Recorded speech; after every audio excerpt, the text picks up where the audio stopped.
So I was sharing a video, and shout out to Sister Demetria for sharing this article with me because this article is what happens when you stuck on that I don't need a man, I don't want to be married, I don't want to have children. And so you can see this up on the screen here they talk about the sisters in our community who was stuck on that being kinless. Now let's get into this. You have a sister by the name of Carlene Davis. She was 57 years old, started thinking about aging when she was still in her 30s. Now, see, that's the time period where she was still getting proposals and things like that. So having spent 8 years as her parents' caretaker, said Davis, said she's a black woman from LA, said does not have a spouse, siblings, or children, and it dawned on her that there was no other family member to care for her needs as she got older. Now, Davis is one of the nearly 1 million Americans who are kinless. As their family members provide more than 95% of the informal care for older adults who don't live in nursing homes, according to a Population Reference Bureau, but with rising rates of single adults through divorce or never marrying, at the same time births are declining, there's a growing concern over who will look after this large cohort of kinless seniors who don't have a partner or family member to provide care. The concern is particularly acute for black women, who, according to a 2017 study, have lower levels of wealth and the highest rates of kinlessness. Now, a University of Maryland sociologist, Chris Marsh, said that this conclusion is short-sighted because it overlooks the support system single black women build. Let me tell you about this support system. There's no support system like your personal family, your husband, your children. You can have all the friends you want, but your friends got to take care of themselves. Your friend's children got to take care of your friend. You can have all of the networks you talk about, but you can't, listen, like they say, blood is thicker than water. Friends are water, family is blood. Now let's continue. They say a 2013 study found, black Americans and black Caribbeans have more extensive effective kin networks or family you choose, and their non-Hispanic white counterparts. They say black Americans were also more likely to have support from daily interactions with extended family members. They say, quote, we do have kin, Mars says. So in her book, The Love Jones Cohort, she notes that single middle-class black Americans have tapped into a long cultural tradition of creating kin with people not related by blood, expanding their families beyond the traditional nuclear model. Now, listen to this. They say nearly half of U.S. adults are single, including people who are divorced, widowed, and never married. According to September 2023 data, from the American Community Survey, in 2020, over a quarter of U.S. households were one-person households, according to the survey.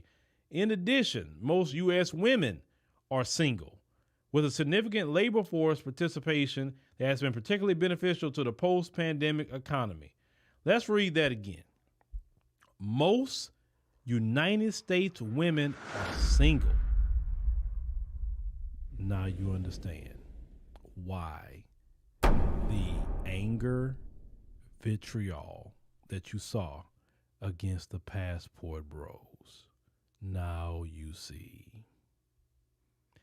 Most U.S. women are single.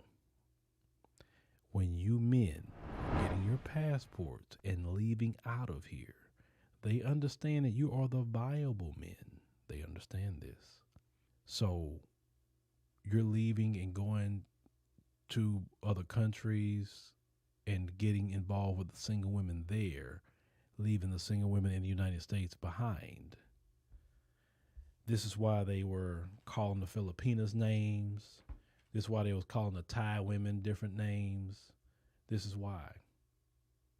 This is why they was calling African women names, saying they're third world countries, they don't have running water. They went to insult these women because the majority in the United States are single.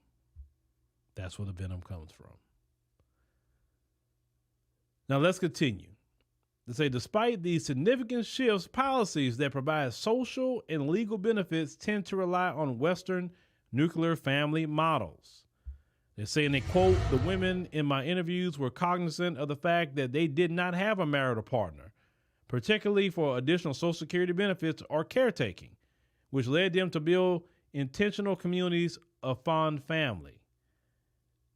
It said Davis embodies, they say, the pursuit of intentional communities as she has made arrangements for support and caregiving with longtime friends. It said, quote, it said, "My healthcare power of attorney is a friend who I've known since kindergarten," says Davis. Said, "I have lists in my trust of people to whom I have given HIPAA authorization. But what if you fall out with that person? What if? It can happen. It can happen. I understand you can fall out with a family member. I get that too. But you know what? Your children is your children. And a friend is a friend. Now, Carol Tucker, she's 63 years old. She is a lab manager at a medical school in Atlanta, Georgia, and has been divorced for about 5 years after a 27-year marriage. Lord, y'all together 27 years. Why even get a divorce? Lord. She says being single can be challenging regarding insurance and thinking about the future. Who will care for me if I'm unable to care for myself? It said Carol did her research and found, it said that turning to friends, it said to learn their strategies for dealing with the fallout from divorce. She says being single has made her agile in preparing for aging and the future. Says she's ready to pivot, as she calls it. As a result, she modified her will and invested more of her income in her long-term disability insurance, and each year she reassesses her plans and financials. It says when seeking mental and financial support as a single woman, Carol says she turns to her trusted circle that she calls her senior cabinet. She says, and I quote, it say, "I'm quite fortunate to have a wonderful network," it say, "from extended family, friends, and a church community." Now, Dolores Bushong, 76 years old, is a retired school teacher of over 40 years who resides in Washington, D.C. She has never been married and has no children and relies on her longtime friends who have remained in the city. She says single adults have to or should engage in a lot of forward thinking, that is planning and anticipating scenarios for aging and death. She said, "My personal representative is a friend right now."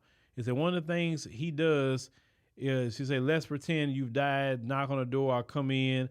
Can I locate all documents? Do I have access to all the accounts and passwords?"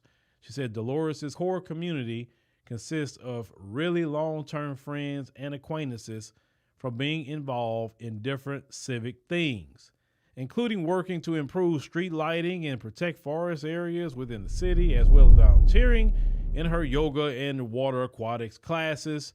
And participating in the local village or membership organization consists of older people living in their homes. She says, so through that, I've met a lot of people. Now, I say to consider children, siblings, partners, spouses, and parents as a person's only options to caretaking ignores cultural norms for families that's not white. Experts say Black Americans have always considered, let's say, relations beyond the biological. However, these supportive networks do not receive the benefits often reserved for marital or family bonds. They said, now we have to think about marital status as a line of inequity, both in terms of policy and how it functions to exacerbate other inequities. Now, they say in the last decade, they say marriage is a have become increasingly linked to socioeconomic status and race. They say with more marriages among white people and those with higher income and education. Now, see, that's where I'm about to stop you right there. Stop lying about marriage being linked to socioeconomic status. Black folks was the most married in this country. The average age a black woman got married in the 1950s was 19 years old. 19. Latinos get married. Matter of fact, all the Latinos, a lot of them coming through here that's coming across the border, a lot of them are married. What are you talking about? Asians are married. Everybody is getting married. It's not linked to no socioeconomic status. Like, oh, it's a privilege to get married because we got a bag. No. No, the fact is that you had that time after the civil rights movement. Y'all wanted to party and BS. Y'all got away from our traditional family structure. Then came in the welfare system. then the feminism, then I don't need a man, I'm strong and independent. And now this is the results of all of that. You're older, you have no children, you have no man, you have nothing. Now, yes, in the black community, we would help each other. But a lot of times you're helping a family member because the husband died or the wife died. So you're the only one that can help them. You can help your uncle, your auntie, something like that, right? That's where a lot of that normally comes from. This dynamic today about not being married, not having children, that's unheard of. The old people always would say, you at least want to have one child, at least one, because when you get old, who's going to take care of you? They used to always say that. If you don't have no children, have one. Have one. But some of these women in this article didn't even have a one because they want to be strong and independent. And, I don't need a man. I don't want no children or whatever. But yeah, you didn't think.